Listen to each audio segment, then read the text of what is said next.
নমস্কাৰ, মই এছআৰ নিউজৰ ফালৰ পৰা ৰিফা চুলতানা। আজি আমি আহি উপস্থিত হৈছোঁ জুবিনদাৰ সমাধিস্থান সোণাপুৰত।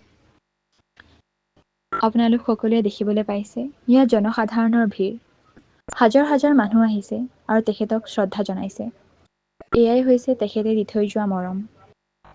ইয়াত আহিলে আমি সকলোৱে গম পাওঁ যে জুবিনদাই কৈ গৈছিল, তেখেতৰ ভাষাতে কওঁ, মোৰ কোনো জাতি নাই, মোৰ কোনো ধৰ্ম নাই, মই মুক্ত। এই কথা যেন ইয়াত থকা জনসাধাৰণৰ ভিৰৰ মাজত দেখিবলৈ পোৱা যায়। তেখেত আমাৰ মাজত সদায় জীয়াই আছে, জীয়াই থাকিব আৰু আমি সকলোৱে তেখেতক জীয়াই ৰাখিম।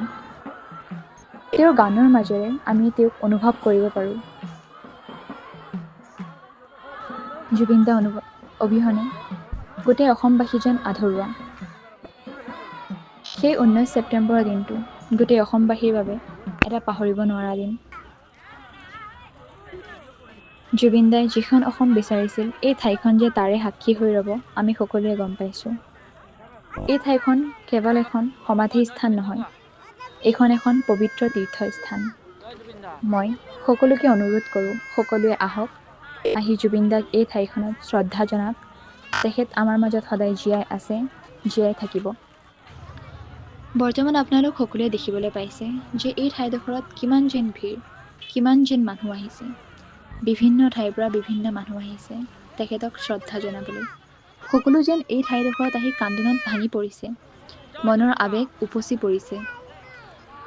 তেখেতৰ গীতৰ সুৰে যেন আমাক অনুভৱ দিয়ে তেওঁ আমাৰ লগত আছে। ইয়াৰ চাৰিওফালে মাথো মায়াবিনী। তেখেতে কৈ থৈ গৈছিল, মায়াবিনীত মোক পাবা। হয়ো দিয়কচোন, তেওঁক অনুভৱ কৰোঁ। আপোনালোক সকলোৱে দেখিবলৈ পাইছে এই ঠাইডোখৰত এনে এটি পৰিস্থিতিৰ সৃষ্টি হৈছে। আমি কেতিয়াও ভাবিছিলোঁনে এই ঠাইডোখৰ এনে এটি জেগালৈ পৰিণত হ'ব?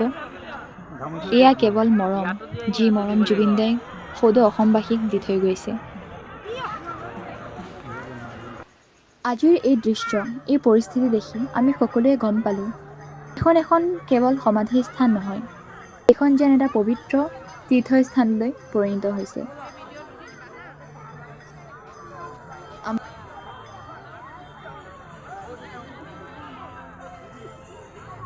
সবে কব জয় জুবিন দা বুলি কব। জয় জুবিন দা, জয় জুবিন দা।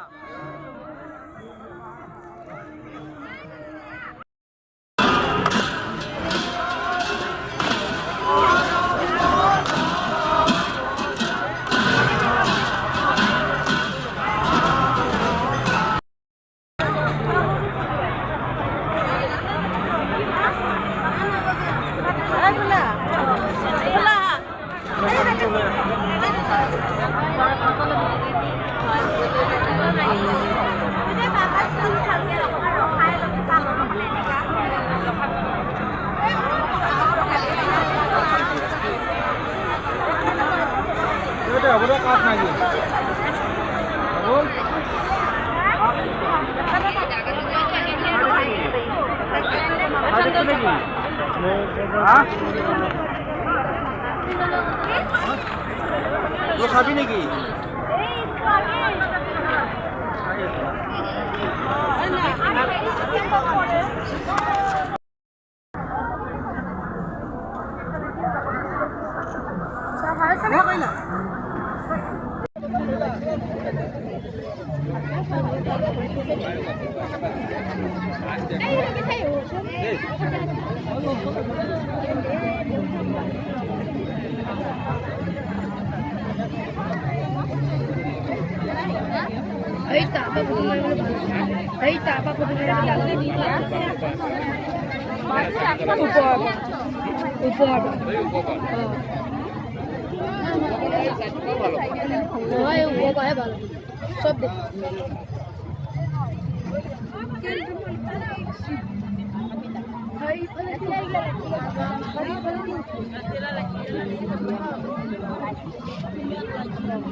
আমাৰ এই কাৰ্যসূচী আমি এইকণতে সামৰণি মাৰিলোঁ।